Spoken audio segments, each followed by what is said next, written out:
Hello, and welcome to episode 1 of ASLA Virginia Presents Watershed Moments.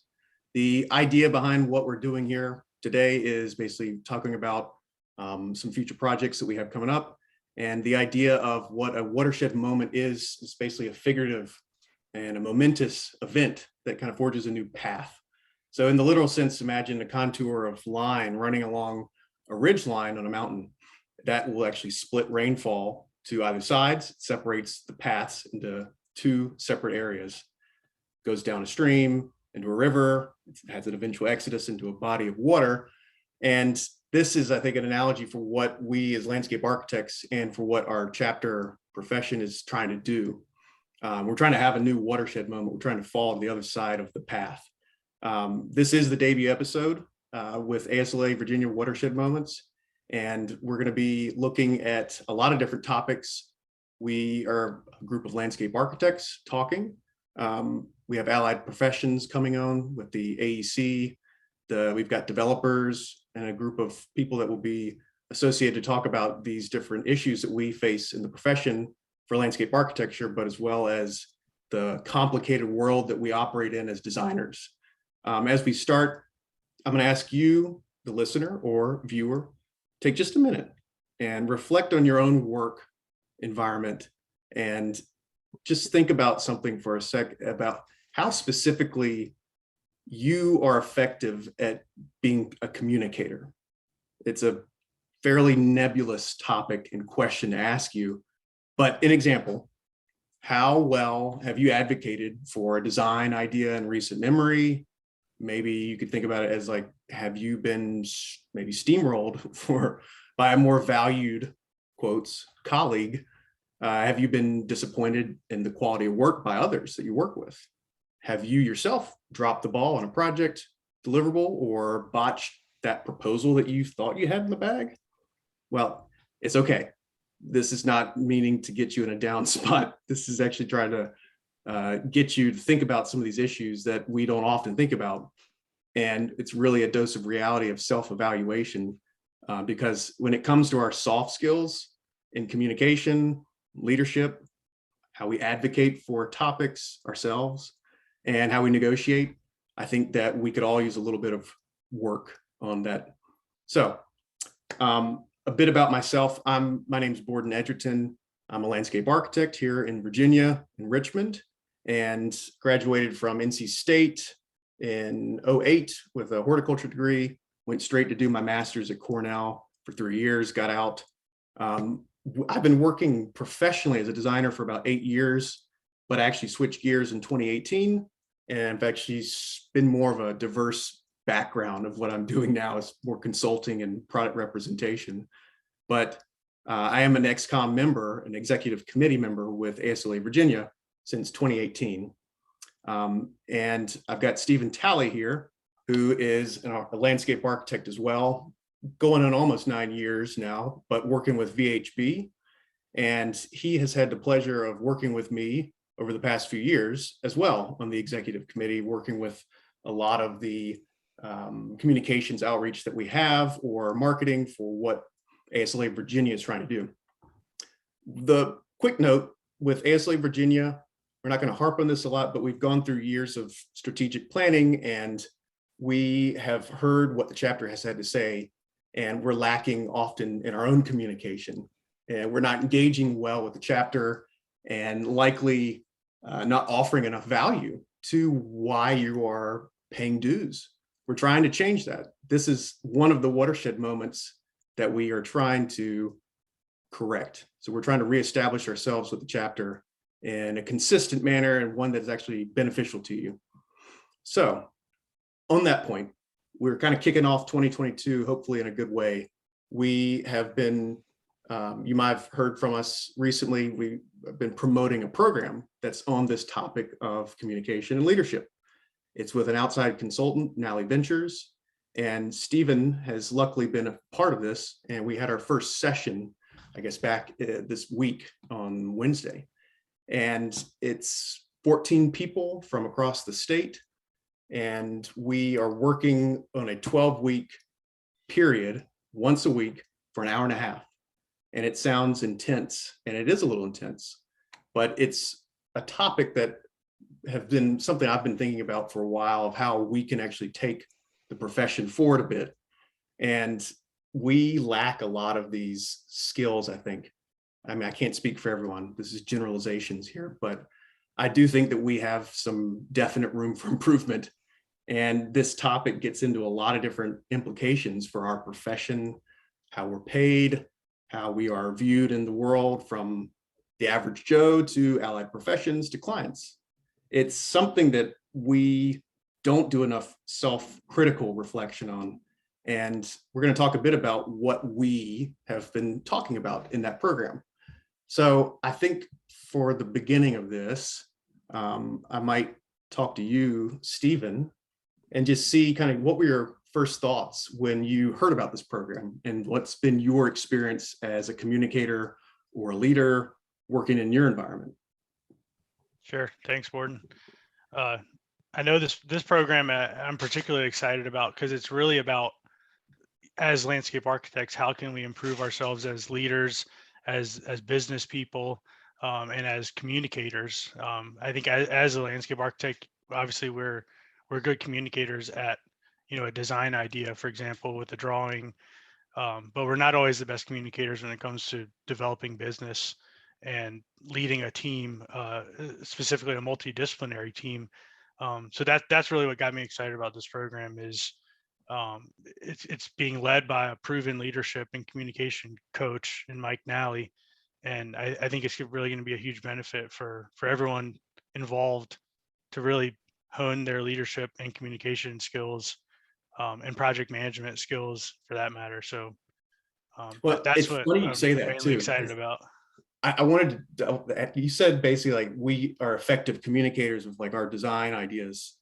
And I'm curious if we are, because it's like, I don't mean that negatively, but a lot of the topics that we get into are pretty heavy. They're pretty thick, because a lot of clients may not have even an idea of what we do necessarily, and the capabilities of what the profession is. And we might start going off the deep end on technical soil levels and how much like water volume we need to take from this watershed and how that might impact climate change. I think we could probably lose a lot of clients just not understanding their point of view, or maybe their motivation for the project in the first place. Would you agree in some way? No, that's a great point. If someone doesn't understand their audience, then they can obviously lose them pretty quickly.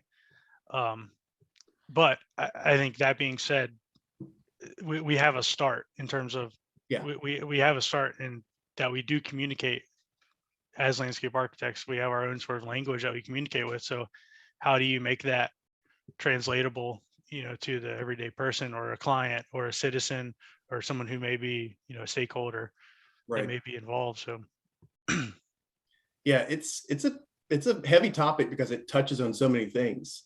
And the critical self-evaluation is a tough one. And I think the reason it interests me so much is like I've gotten more of a relationship-based consulting, like working with landscape architects. So communication is very important for me. And I actually had a chance to take one of these courses with Nally Ventures in 2020. It was focused more on like a sales sort of perspective. How do you communicate with someone? How do you talk about things? How do you self-promote yourself? How do you not sound like an asshole when you're talking to someone? And after I took that course, I was like, this is everything that landscape architects are lacking right now. Because I feel like a lot of landscape architects, and a lot of this is going to be generalizations, but I feel like in my experience, we were never valued like we should have been. I'm not saying that we're special, but we were not respected and given opportunities that we probably should have taken advantage of to show our skills and to just really get out there and show what the breadth of the actual profession does. And I don't know, it upset me. And after I saw it, I was like, man, I got to start seeing if we can rectify this through XCOM. And so we started talking about it. I did a presentation. Did you watch that one, the one last year in June at the conference? Mm-hmm. What did you think about that? Because that was basically, for anyone that didn't see it, it was at our regional conference. And I was trying to introduce the topic of like, we don't have to just be design consultants. If we want to make, more impactful change, we might actually work at a municipality, a planning department, or zoning, or working as an owner's rep at a company for clients where we have more control over the decision making, or even work directly in the development office for a private client to actually influence them internally. Whereas like if we're a design consultant, we don't always have that ability to influence because we're worried about really upsetting the client's stated needs, and they may not even know what they want. Yeah, no, I can really relate to that, Borden. Just from my own experiences working with VHB, we've sort of fostered this idea that landscape architects make great project managers because we have, a skill set that reaches beyond, one specific discipline.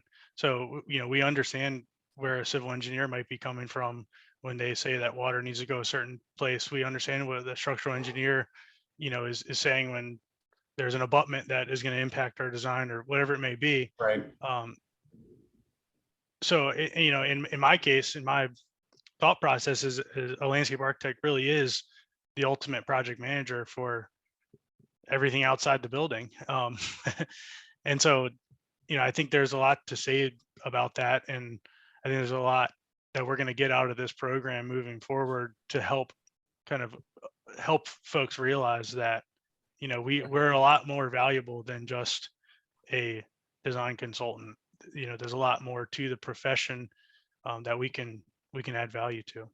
Well, have you ever, in your experience so far, have you actually ever been able to be the prime on a job before? Because that's something that I find rare, at least on the consulting part, is like where the landscape architect is telling the architect and the engineers and the structural and MEP, all those professions, kind of they're leading the charge. Yeah, I'd say in my experience, we've had usually when there's a building, the architect is the prime, as they should be.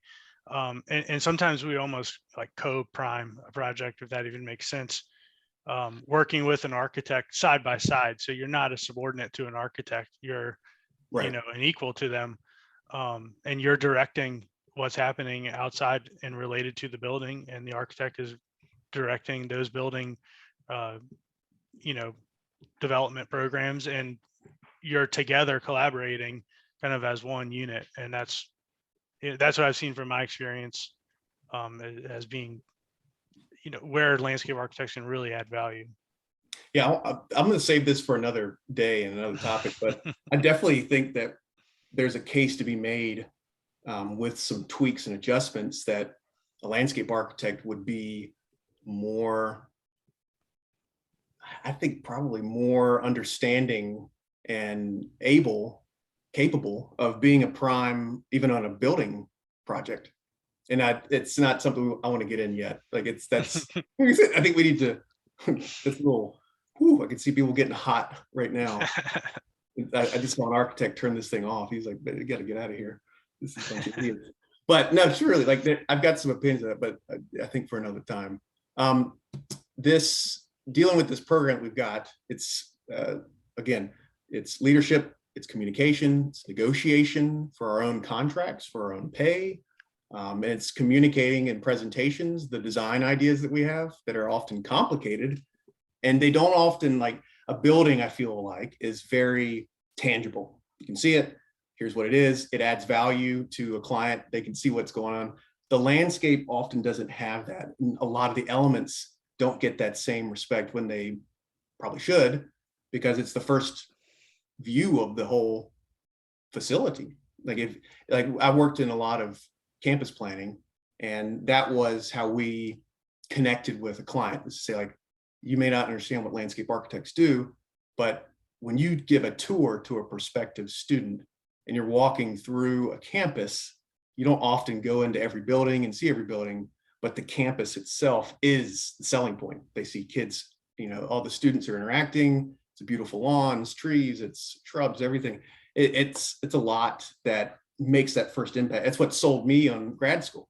Like I had a few different places I was looking at, and the campus up at Cornell, I was like, this is it. Like this place is gorgeous. So with this program, the first topic that we did on Wednesday was taking ownership and taking ownership of our mindset and holding ourselves accountable for the actions that we have. And that's really the first step to the rest of the lessons, which later on we're going to get into stuff like let me think how to best put it. We're going to talk about like understanding other people, where communication breaks down. We're going to be talking about understanding presentations effectively, how to negotiate.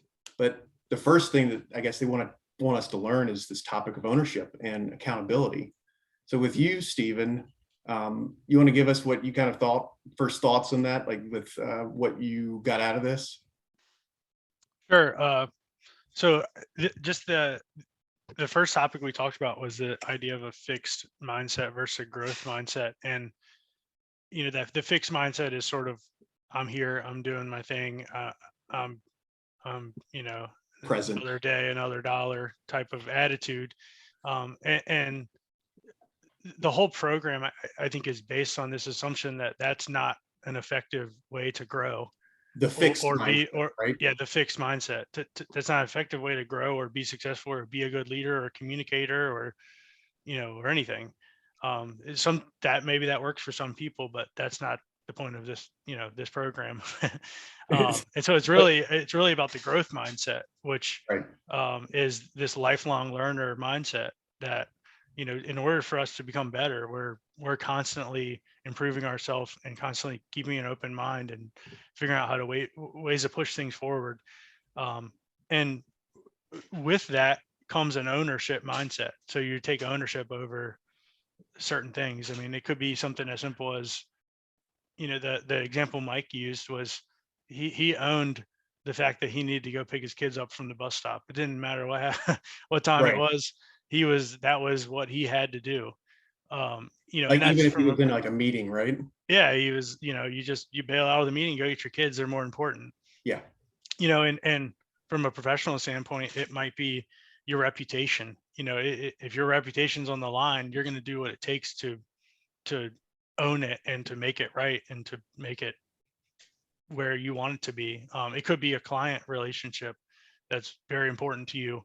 You're going to drop everything and do something for that client. So right. The more level of ownership you have, the more successful you're going to be at, managing that client or having a good reputation or whatever it may be. Yeah, so that I thought that was such a simple topic and concept that you don't really think about. Yeah, but it's powerful. Well, I was just going to say, as far as reputation goes, I might as well just throw mine away right now after we're getting on this podcast. Bye-bye. But no, you're right. Like, so there's the duality, what you said, between a fixed mindset and a growth mindset.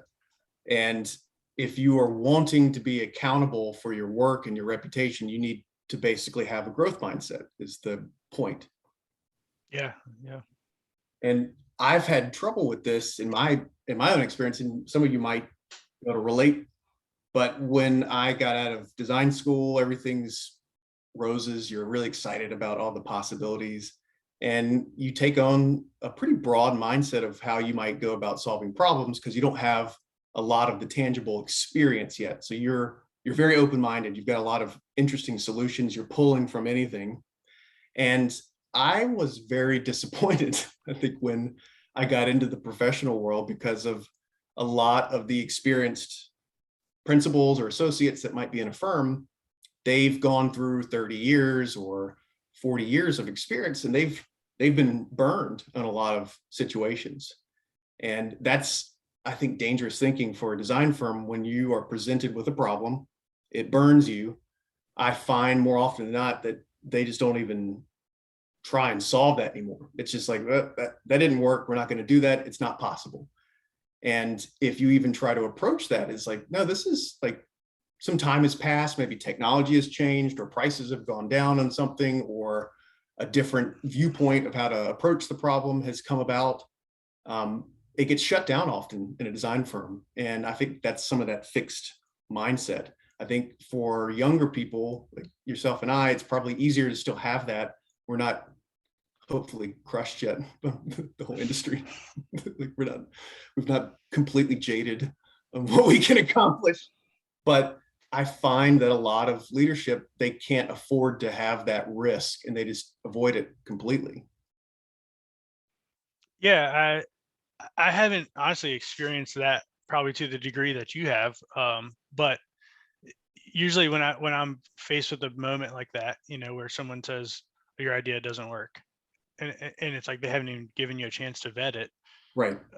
You just have to demonstrate to them that your idea can work and that maybe it's something you should consider. It comes down to about demonstrating success. If you can do that, then you can get somebody to listen to you again. How in your experience, have you had many instances where you have been shut down like prematurely? Oh yeah, without a doubt. Especially early on, when you're right out of school and you Right. have all these great grand ideas, and sometimes, honestly, when you're young, maybe you don't understand the scope of the project totally, Yeah. or what the client is after. And that just is being, a new professional. But as you grow in your profession, you can figure out ways to, vet your idea before you just go and throw it out to somebody that is going to shoot it down immediately. And like I said, if you can demonstrate that it's successful and you can defend your design, then there shouldn't be anything stopping you from presenting that to somebody, even if they do shoot it down. The worst, what is it Michael Jordan said? You missed whatever percent of the shots you don't take.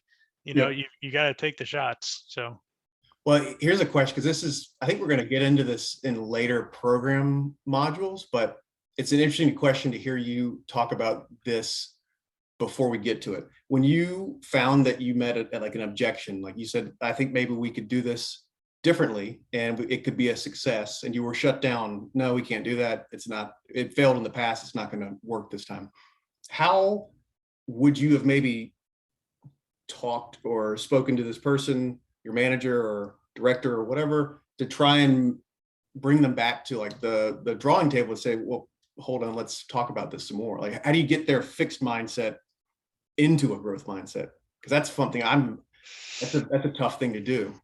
yeah, I think you've got to come, in my experience, you've got to come prepared with the answer, like to think about whatever question they might ask you, to shoot holes in your design and be able to answer them.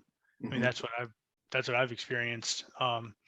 And sometimes they shoot holes in it and the ship sinks, and you're like, well, you're right, that I didn't really think that through all the way.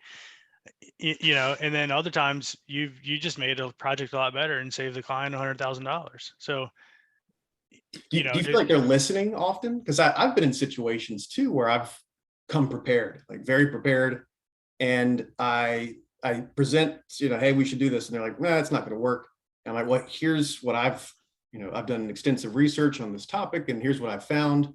And it's like they're not even looking. They're Yeah, I waiting for mean, me and to they may time they to may have interrupt. that. Yeah, they may have that closed off fixed mindset, and there's nothing you can do about it. And I've had these discussions with folks before, and it's, maybe those aren't the kind of people you want to work for or work with, Yeah, and maybe that's not the kind of client you want to work for. So maybe you move on to the next one, cut your maybe. losses. That's kind of, I think that's the way.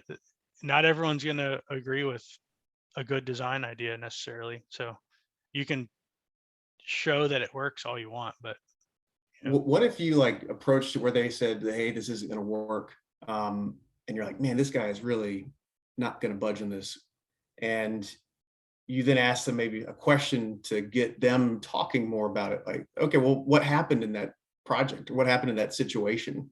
Mhm. Oh, well, the concrete never arrives on time, and the concrete doesn't set up well, so the finish on the outside doesn't work this way, and blah blah blah.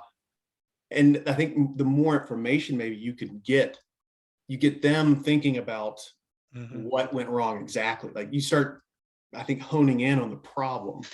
And Yep. then you actually might be able to say, like, well, funny you say that, because this thing has a layer on the outside. It should prevent even crappy concrete from not. I actually had a manager tell me that we couldn't have a poured in place concrete wall because people don't know how to pour concrete right. I'm like, you do know that your foundations are concrete and a lot of your walls. And so I don't understand how this is different. That's why you write a good spec. Yeah.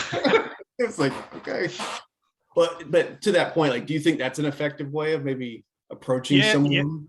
Yeah. I mean, posing questions to that person that might be not budging, Right. that makes them think about it differently. I mean, that's one way I would say. But yeah, I think that's a great question though. And I think it's something that hopefully this program will help us, learn how to overcome that. Changing someone, you can change your own mindset all you want, but Right. if you're trying to collaborate with someone who has a fixed mindset, how do you handle that situation? And I think that's something that we're going to sort of get to in this program. And whether it's, I'm just looking at the program topics. So identifying communication breakdowns, that's next week. I mean, it could be something as simple as that. It's just something that wasn't communicated correctly. So yeah, I'm looking forward to see how topics like that are going to help address that very issue that you brought up there. That could be even part of accountability. If you really believe that there's a missed opportunity for the client, for health, safety, welfare of some situation, and someone's not budging, you need to take accountability of the inaction of your actions. Like inaction, not doing anything, is doing something because you're choosing not to voice an opinion or push further than you think you're comfortable with. And you have to walk a delicate line with that stuff. I mean, I've said this before in some of the other programs that I've worked with. Like we did this thing with the Emerging Professionals Committee, and we were talking to a group of Virginia Tech students. And like one of the pitfalls that I never thought about was like office politics. And it's a real thing. Like people are gunning for positions. There's different mindsets that are in that office. And I don't know that I was at that time in my life holding myself accountable for the implications of what I did. I had no ill intent, but people certainly could take it a different way. And if you're not thinking about how you wake up in the morning, approaching a situation, if you're frustrated with things, that shows, and that really can impact what your work is and how you might actually be effective at your job. Yeah, absolutely. One of the questions, so we had a short session this time, but we had a little homework, and I was going to say something about accountability with this, basically like is owning what you are doing during the day.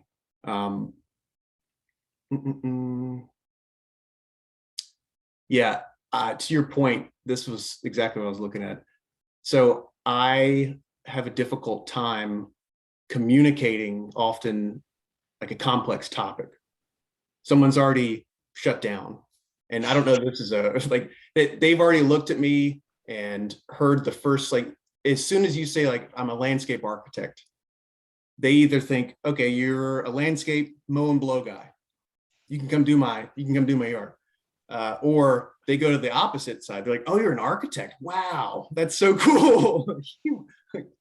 And you're like, oh, Jesus. Like at that point, you haven't even talked at all. You've just introduced what your profession is, and you've already lost someone. They've latched on to a preconceived notion.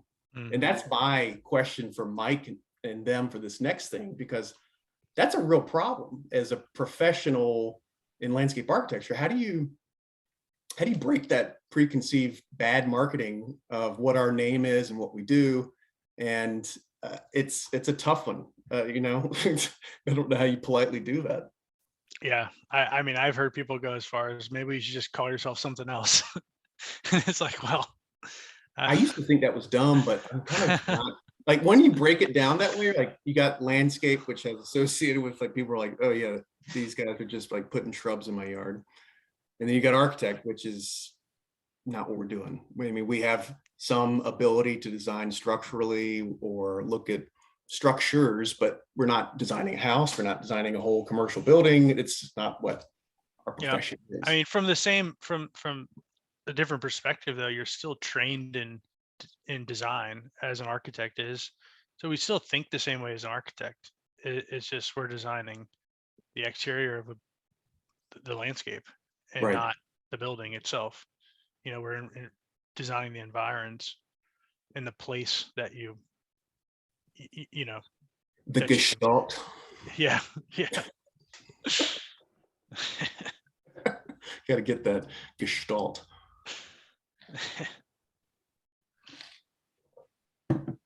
Yeah, I don't have a good answer for that. My own perspective. Actually, I was reading a good book, Stephen. The book is called Range. I'm not done with it yet, but it touched on something that connected with me with this issue. So the book is talking about how generalists are often perceived as being lesser than specialists. So a surgeon is a specialist. He's doing one type of work the whole time, all the time. And it talks about how generalists often are perceived as not effective because they don't know enough about something. And that's, I was like, that's us. We are generalists. We are jacks of all trades. Some of us are really good at grading terrain. Some of us are really good at watershed analysis. Some of us are really good at planting plans. Some of us are really good at structural walls and different material. Like there's so many multitudes of what we do. So we are often not experts in one narrow niche, and we're more perceived as journalists. And it approached that point saying like, what if it was taking a look between generalists and specialists, saying that a generalist oftentimes has more analogies for how to do work or solve a problem or look at an approach to a problem. Whereas a specialist is like that old adage, what the hammer and nails, like if your only tool is a hammer, like everything's a nail. Is that how it goes? Probably. I don't know. Sounds right.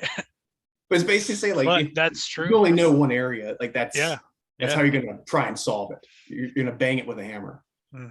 Whereas like a generalist person like us, we tend to get into a lot of different areas, and we solve problems by looking at pulling something from here, analyzing it from here. But it was called I think it was an analogous problem solving or something was the way they took it. And I think that's really effective for leadership and for what ways we solve problems, because you're actually pulling different ideas and looking at it different ways. And we work with a lot of specialists, like architects are specialists, civils are specialists. I think we're a bit of the odd bunch out in that regard. Would you agree, or what do you think? Yeah, I'd say, yeah, yeah, definitely. I'd say there's quite a range in architecture and civil engineering. You can have a water resources engineer and a highway engineer that are two totally different things. They're still trained in civil engineering. Right. So civil engineering may have the largest span of, specialties like landscape architecture does. They're, more of a general practitioner of all the engineering practices. And then the same could go for architecture. And you can have very specialized, niches in architecture, whether it's like historic preservation, and you're not even dealing with new buildings at all. And then you can have people that just do skyscrapers, they're totally different. But I think when you get into the other engineering practices, like MEP engineers, they're pretty specific. And very. But even with like a civil, like you said, they have a title that's specific to that. I'm a transportation engineer. Yeah.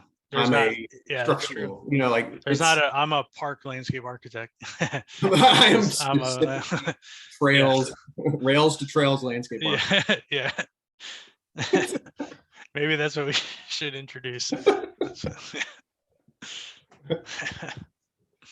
So I think with communicating, we could actually use some of that as an example for how we might approach difficult topics of getting people to maybe change their mindset of what a landscape architect is. You might point out an analogy to something else. So I think the one they used in the book was, they said, okay, assume you're a surgeon and someone has a tumor and you can only treat it with this special laser beam. If the laser beam is at full tilt, it'll kill the tumor, but it'll also damage the patient. If it's not full power, it will not kill the tumor, but it won't damage the patient. And people were like, they're like, how would you solve that? And most people wouldn't think about it in that way. They say, okay, what if we told you a story and said that a general was going to go attack a fort and he had to take the fort. If he approached from one direction, he would be able to easily take the fort with his troops. But you can't take one direction because there's mines on the road. So he had to take multiple directions into this like spokes on a wheel, and he was able to take the fort because they all did it at one time. So his forces were split, but they came and converged at one point. That was one example. And they said, okay, can you solve the problem with the surgeon now? And most people, like maybe half or a quarter would be able to do it at that point. They said, okay, here's another example. Basically, they were saying is like, they drew a picture of an analogy to something completely different of what was the topic at hand, but it had the same structure of what the solving was, because the surgeon would basically, the solving of that was that if you take that laser and have multiple of them at low power, have it converge on the tumor, it takes the tumor out. It doesn't have any damage to the person because it's at a lower power. Mm-hmm. I think if we could actually talk to people about maybe a simple example of what we do in a completely different topic that's not even related to construction or design, then it might actually connect with them in a better way. Because I'm thinking about that even with my business, like how do I communicate with people effectively so they don't lock on to a preconceived notion of what they think I am or what they think I do.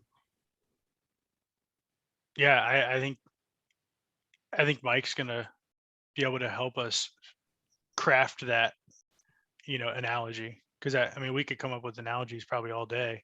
But oh man, I got tons of them. Which one makes the most sense? Okay, we got this clown. There's a whole bunch of clowns. They're in a circus. Here's the problem. Yeah. Well, you've had some training in the past as well, right? Like with VHB, you've done a bit of like project management and leadership training. What did you get out of that with your own experience? And I guess, what are you seeing that you want to get out with this, like that might be different? Right. So most of the training I've had has been, around project management and kind of broad brushed global project management. Communication's always been part of that, and people leadership has been part of that. But I've never really drilled down on it, and that's what I'm excited about with this program is we can really focus our energy on being a good communicator and being a good leader, because ultimately that's going to strengthen, my team, that my own workplace. So that's what I'm most excited about is, and I think one statement that, from the program on Wednesday was, good leaders make good teams, and you have to have a good, strong leader to pull up that team and make them good as well. If you have a weak leader, how can you have a strong team? Right. So I think that's what I'm really excited about.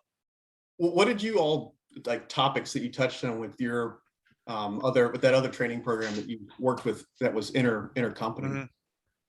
Mm-hmm. Well, I mean, we had everything from, like I said, communication, people management, money management, business development, client relationships, legal ramifications of, things that you do when you need to seek legal counsel. I mean, you'd be surprised when you do. Well, but it was me, certainly. But it was yeah, and it was really, I mean, that program in particular that I went through was a project management training program, and it was, I mean, it was excellent. Was it like a PMJ, PMSJ like project management boot camp? Was that? No, it was an internal program that Yeah. VHB developed themselves. Yeah. Yeah. Oh, that's pretty cool, actually. It was your own company's internally developed program. Yep. That's wild. Okay. Is there something in this program that seems, is it overlap much, or is it actually There's more some, yeah, there's overlap in terms of being an effective communicator, but this program is really going to drill down on that. And also, I mean, just looking at some of the other topics, presentation, giving presentations, there was some light training on that, I'd say, in the programs that I've been through. So this will be nice to really, how can we make a high impact presentation? How can we give a high impact and prepare one, for that matter? So. Well, did you ever touch on like negotiation when you were in your other program? Yeah, again, lightly, just how to conduct a negotiation with a client in terms of if they question your fee or question your scope, all those types of things. Sure. That's a difficult topic for a lot of people. It makes sense. Like it seems like it's a bit of a battle when you're in a negotiation. And back to what we were saying earlier, in the value of landscape architects, if you can effectively communicate that to your client and show that it's worth the money that they're paying you, then that's really what it comes down to. Can you effectively communicate the value that you're bringing? And we've seen success with that. That's cool, because that's really at the crux of what we might start at. I mean, it's difficult for the profession to change if we don't communicate well what we do, if we don't go to the negotiation table thinking and knowing that we can actually advocate for what we're actually worth in the meeting. I mean, it's an important facet of communication, these soft skills that I think we are not doing a great job of, which is why maybe all of us we're not all paid well. We're not all given good hours between life work balance. There's a lot of requirements that we are tasked with that I think we need to stand up for ourselves a bit more on. And I hope that this gets on and that people will find that this actually deals with a lot of that, because it's the foundation for a lot of impactful things for the profession that aren't taught in school super well. Yeah, I couldn't agree more. I think this program is going to help people develop a foundation to grow in their career, and that's another reason why I'm doing it, because any chance I get, I want to grow and become a better professional, and not just in my specific field of landscape architecture, but just in general as a professional, working with allied professions. How do we grow? How do we make ourselves valuable? Yeah, and thank you with all the work you've done with ASLA Virginia. What do you think? So we're going to have 12 sessions of this, at least with the program. So we've got consistent, every week we're going to have this being released, and we're going to try and give people some insights into what we're covering. Anything that you're excited about for ASLA Virginia having like a new watershed moment this year? We're changing. We're committed. Yeah, I'm excited to push these videos out to people and provide value to our membership, to our chapter members. I think that's great, and beyond too. I mean, these videos are going to be available for anybody to view. Right. So hopefully people can get value out of them, and we can, get started with this 12-week program that really gets us off on the right track. And hopefully these watershed moment videos will evolve into other topics and continue on. That's the goal here, is that, and maybe it's not every single week, but it's something that is very consistent and people can actually get value out of it. Oh man, we get to do this YouTube stuff now, so we can see, like, leave a comment, like and subscribe. Hit the like button, yeah. Hit the bell. You gotta smash that bell button so you can get all the updates. But so we're gonna have 12 videos until mid-April, once a week coming through. So everyone look forward to that, because it's gonna be like the best lunchtime break ever. You can't wait to just, oh, it's Tuesday. We're going to have this.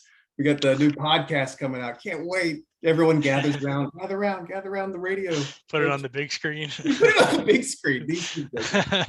We're going to have different people, I think, coming on. Like, it's not always going to be us, which I think is great, because we should get some different perspectives. Like, there's different people in this program that are working in city government or municipalities or grant writing, or we have some entrepreneurs, we have design consultants. It's a good group of people, and you get to see some different faces and maybe learn what other folks are doing and how they are being impacted by ASLA Virginia, and what the profession hopefully can get some fresh perspective on. So yeah, and I'll say this too, Borden, when we're done with this 12-week program, if you have any topics that you want to continue with these watershed moments, let's hear them. Put them in the comments. Well, let me use an analogy for you. It's got a bunch of clowns. They're going like, one guy didn't know how to use a unicycle, so he gets ostracized from the clown school. He can do other things really well. And I'm sorry, but I would like to continue this, maybe at like twice a month or something. Yeah. Because I do have some stuff, and I think there would be a lot of other topics that other people would probably think of that we can have maybe more heated debates about. That's always the fun part. You got to get a little drama. Definitely. All right. I think we'll close this one out. So next week we've got the topic we're going to be covering. I guess technically this will be released. It'll be the next day. So this will be released on Tuesday, and the following day on Wednesday morning will be bright and fresh, ready to go for the session 2. I think we're talking about breakdowns in communication, right? That's right. Yep. Okay. All right. Well, look forward to us next time. We're going to talk about that a bit more, what we came out of the program with for that session. And thank you, everyone. We're ready to turn a new page with ASLA Virginia and provide some more value for you. Hopefully you've enjoyed this, even if you didn't get anything out of it. Maybe it was entertaining to watch a couple of clowns up here trying to ride our proverbial unicycle. Thank you, Stephen, for joining me, and appreciate all you. Thanks, Warden. All right, man. Bye. All right. See you. Hold on.